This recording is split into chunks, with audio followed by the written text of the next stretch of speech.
जोड़ना है तुझे ऊंचा, परों को खोल के रख। कसौटी वक्त की है, हौसलों को तोल के रख।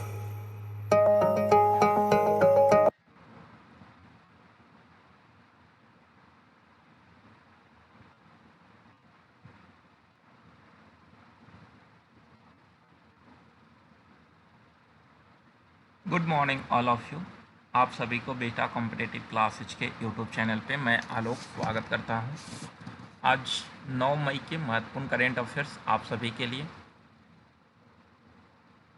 डेली इम्पॉर्टेंट करेंट अफेयर्स आपको इस चैनल पे मिलेगा। आप सभी देखकर अपने करेंट को बेहतर कर सकते हैं, इसलिए आप सभी करेंट को फॉलो करें। जो भी क्लास जाता है सभी क्लास को फॉलो करें।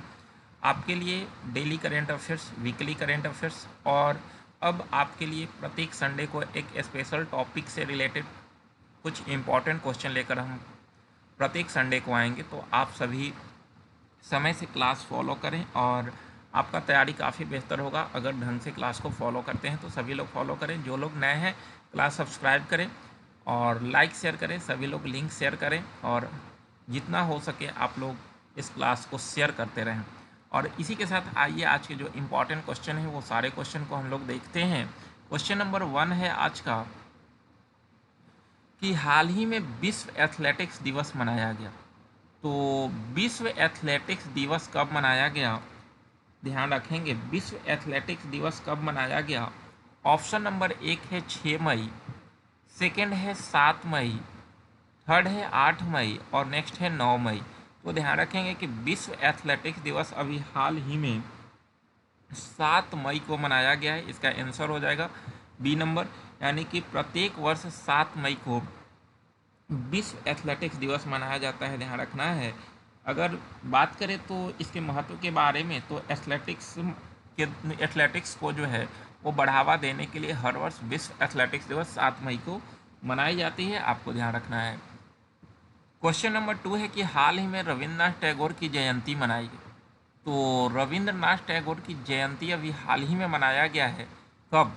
ऑप्शन नंबर 1 है 6 मई, सेकेंड है 7 मई, नेक्स्ट है 8 मई और नेक्स्ट है 9 मई। तो रविन्द्रनाथ टैगोर की जयंती हाल ही में मनाया गया है। कब?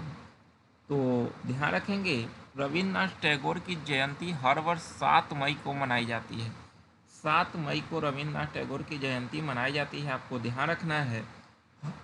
इनका जो है वो अगर देखा जाए रविन्द्रनाथ टैगोर की, तो रविन्द्रनाथ टैगोर का जन्म जो है वो आपका देखा जाए तो इनका जन्म जो है वो हुआ था आपका 1861 ईस्वी में। 1861 ईस्वी में रविन्द्रनाथ टैगोर का जन्म हुआ था और 7 मई 1861 को। और इन्होंने अपने जीवन में बहुत कुछ किया। इन्हें पहली बार जो है वो 1913 में अगर देखा जाए तो साहित्य का नोबेल पुरस्कार मिला था। ध्यान रखेंगे गीतांजलि के लिए इन्हें नोबेल पुरस्कार दिया गया था। ध्यान रखेंगे। और इस तरह से इनका निधन की अगर हम बात करें तो 7 अगस्त 1941 को इनका निधन भी हो गया था। और 1913 में ध्यान रखेंगे साहित्य का नोबेल पुरस्कार गीतांजलि के लिए इन्हें दिया गया था। भारत के जो राष्ट्रगान है जन गण मन, उसके रचयिता रविन्द्रनाथ टैगोर ही हैं। ध्यान रखेंगे। इसके अलावा अगर बात करें तो बांग्लादेश के जो राष्ट्रीय गान है उसे भी रविन्द्रनाथ टैगोर के द्वारा ही लिखा गया था। और इसके साथ साथ जो अगर हम बात करें तो श्रीलंका के भी जो है वो राष्ट्रगान है वो रविन्द्रनाथ टैगोर के द्वारा प्रेरित है। और 1921 में इन्होंने विश्व भारती विश्वविद्यालय बनवाया था। तो इस तरह से ये भी पॉइंट आप ध्यान रखेंगे। तो ये सारा इंपॉर्टेंट क्वेश्चन आपका रविन्द्रनाथ टैगोर से बनता है। ये सारे पॉइंट आप सब ध्यान रखेंगे। क्वेश्चन नंबर 3 है कि चर्चा में रहा निगरानी प्रणाली प्रोजेक्ट संजय का संबंध किससे है? तो प्रोजेक्ट संजय, ध्यान रखेंगे प्रोजेक्ट संजय का संबंध किससे है? इसका सभी लोग ध्यान से जो है फॉलो करेंगे क्लास को। ऑप्शन नंबर 1 है भारतीय वायुसेना, नेक्स्ट है भारतीय नौसेना, नेक्स्ट है भारतीय थल सेना और कोस्ट गार्ड। तो ध्यान से इस क्वेश्चन को आप समझेंगे। क्वेश्चन कह रहा है कि निगरानी प्रणाली प्रोजेक्ट संजय का संबंध है किस सेना से? तो ध्यान रखेंगे प्रोजेक्ट संजय जो है, अगर हम बात करें तो इसका संबंध भारतीय थल सेना से, भारतीय थल सेना से जो है इसका संबंध है। संजय नाम आप ध्यान रखेंगे, महाभारत में आप देखे होंगे कि धृतराष्ट्र को जब महाभारत का युद्ध चल रहा था तो आंखों देखा जो है वो हाल सभी सुना रहे थे जो करंट में हो रहा था। आप सभी देखे होंगे कि धृतराष्ट्र के बगल में बैठकर जो है वो महाभारत का पूरा कहानी सुना रहे थे, क्योंकि इन्हें जो है वरदान मिला था कि पूरे दृश्य को जो है वो देख सकते हैं, और वह पूरा कहानी जो है वो धृतराष्ट्र को बता रहे थे। तो उसी के तहत जो है प्रोजेक्ट संजय जो है वो भारतीय वायुसेना के द्वारा शुरू किया गया है, सॉरी भारतीय थल सेना के द्वारा, और यह सेना की आँख नाक और कान निगरानी प्रणाली किया जाए, यानी कि पूरी तरह से जो है आँख नाक कान की तरह से जो है वो निगरानी की तरह कार्य करेगी ये निगरानी प्रणाली। तो ध्यान रखेंगे प्रोजेक्ट संजय का संबंध भारतीय थल सेना, तो इसका आंसर सी नंबर हो जाएगा। क्वेश्चन नंबर 4 है कि हाल ही में ब्रिटेन के किंग चार्ल्स द्वितीय के राज्याभिषेक में भारत का प्रतिनिधित्व किसने किया? तो अभी हाल ही में जो है वो ब्रिटेन के किंग जो चार्ल्स तृतीय बने, इनका राज्याभिषेक हुआ, इसमें भारत का प्रतिनिधित्व किसने किया है? ऑप्शन नंबर 1 है द्रौपदी मुर्मू, सेकेंड है जगदीप धनखड़, नेक्स्ट है नरेंद्र मोदी, और नेक्स्ट राजनाथ सिंह। तो चार्ल्स तृतीय के राज्याभिषेक में भारत का प्रतिनिधित्व किसने किया? तो ध्यान रखेंगे कि 1937 के बाद जो है पहली बार राजा का राज्याभिषेक हुआ है ब्रिटेन में, और इसमें लगभग जो है 2300 मेहमान पहुँचे थे। और इस अभी जो है वो देखा जाए तो चार्ल्स तृतीय का जो है राज्याभिषेक हुआ, क्योंकि पिछले साल ही महारानी एलिजाबेथ द्वितीय के मृत्यु के पश्चात जो है वो इनका जो है वो इन्हें वहाँ का जो है किंग घोषित किया गया था। और 1953 में महारानी एलिजाबेथ द्वितीय का राज्याभिषेक का आयोजन काफ़ी भव्य किया गया था, और उसके बाद जो है वो चार्ल्स तृतीय के राज्याभिषेक जो है वो काफ़ी धूमधाम से किया गया। तो इस तरह से ये राज्याभिषेक यानी कि 1953 और 2023, तो लगभग 70 साल बाद, ध्यान रखेंगे 70 साल बाद जो है इतना जो है वो खास बनाया गया राज्याभिषेक के दिन को।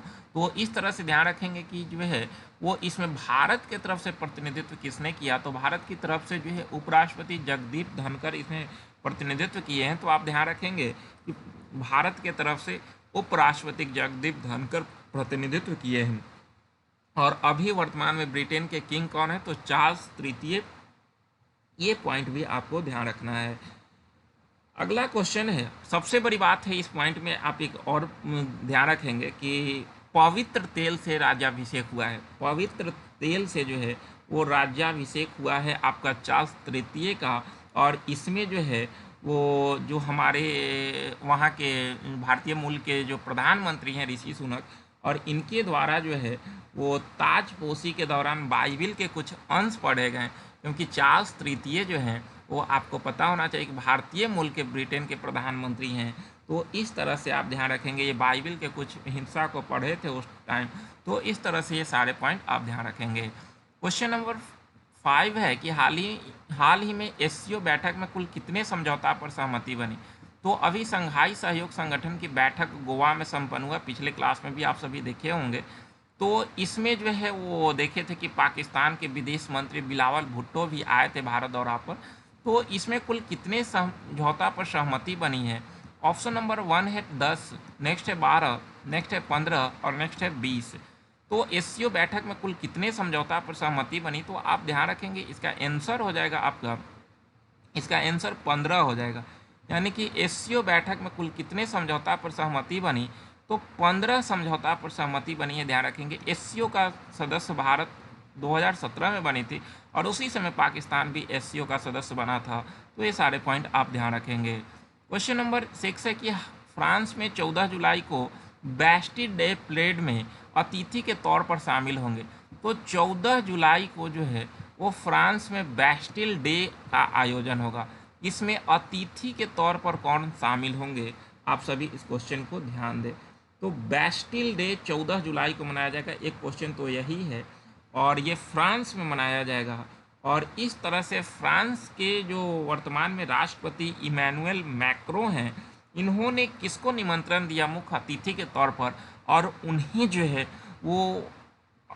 वो अतिथि के तौर पर वहाँ शामिल होने जा रहे हैं जुलाई में। तो ऑप्शन नंबर 1 है द्रौपदी मुर्मू, सेकेंड है जगदीप धनखड़, नेक्स्ट है नरेंद्र मोदी और नेक्स्ट है अमित शाह। तो 14 जुलाई को बैस्टिल डे परेड में अतिथि के तौर पर शामिल होंगे, ध्यान रखेंगे, नरेंद्र मोदी। भारतीय प्रधानमंत्री Narendra Modi Bastille day parade में शामिल होंगे, आपको ध्यान रखना है। और खासकर यह भारत फ्रांस राजनीतिक साझेदारी के नए चरण की शुरुआत की उम्मीद बनेगी इस बैठक में। तो इस तरह से ये सारे पॉइंट ध्यान रखेंगे। अगला क्वेश्चन है 7 नंबर की, स्वास्थ्य सेवाओं में सुधार हेतु ऑपरेशन परिवर्तन का संबंध है। तो ऑपरेशन परिवर्तन जो कि स्वास्थ्य सुविधा से संबंधित है, इसका संबंध किस राज्य से है? ऑप्शन नंबर 1 है गुजरात, सेकेंड है महाराष्ट्र, नेक्स्ट है बिहार और नेक्स्ट है उत्तर प्रदेश। तो स्वास्थ्य सेवाओं में सुधार हेतु ऑपरेशन परिवर्तन का संबंध ध्यान रखेंगे बिहार से है। बिहार में स्वास्थ्य सेवाओं में सुधार हेतु जो भी वहाँ का बुनियादी सुविधा है उसे डेवलप करने के लिए ऑपरेशन परिवर्तन शुरू किया जा रहा है बिहार में, ध्यान रखेंगे। अगर बात करें कि बिहार में जो है स्वास्थ्य मंत्री कौन है, तो बिहार के स्वास्थ्य मंत्री तेजस्वी प्रसाद यादव हैं, जो कि अभी बिहार के डिप्टी सीएम हैं। अगला क्वेश्चन है, हाल ही में आईपीएल में 7,000 रन बनाने वाले पहले क्रिकेटर कौन बने? तो 7,000 रन बनाने वाले पहले क्रिकेटर कौन बने, आप सभी ध्यान रखेंगे। ऑप्शन नंबर 1 है रोहित शर्मा, सेकेंड है डेविड वार्नर, नेक्स्ट है शिखर धवन और नेक्स्ट है विराट कोहली। तो हाल ही में आईपीएल में 7,000 रन बनाने वाले पहले क्रिकेटर कौन बने? तो आप सभी इस क्वेश्चन को ध्यान रखेंगे कि सबसे पहले क्रिकेटर कौन बने 7,000 रन बनाने वाला। तो अगर हम बात करें तो इसका आंसर जो है वो हो जाएगा विराट कोहली। विराट कोहली 7,000 रन बनाने वाले पहले खिलाड़ी बने। वही दूसरे स्थान पर शिखर धवन है, जो कि 6,535 रन बनाए हैं अभी। वही आपका जो है तीसरे नंबर पर डेविड वार्नर और चौथा पर रोहित शर्मा है। तो ध्यान रखेंगे आईपीएल में सबसे अधिक 7,000 रन बनाने वाले क्रिकेटर कौन बने, तो विराट कोहली बने हैं, जो कि कुल 233 मैच में यह कारनामा किया है। तो ध्यान रखेंगे कुल 233 मैच में जो है 7,000 रन बनाने वाला खिलाड़ी विराट कोहली बने, आपको ध्यान रखना है। क्वेश्चन नंबर 9 है कि हाल ही में आईपीएल में सर्वाधिक विकेट लेने का रिकॉर्ड ड्वेन ब्रावो के बराबरी किसने कर लिया? तो इस क्वेश्चन को ध्यान रखेंगे कि आईपीएल में सर्वाधिक विकेट लेने का रिकॉर्ड किसके नाम था, तो ड्वेन ब्रावो के नाम था। इसके बराबरी किसने किया? ऑप्शन नंबर 1 है युजवेंद्र चहल, नेक्स्ट है पीयूष चावला, नेक्स्ट है अमित मिश्रा और इनमें से कोई नहीं।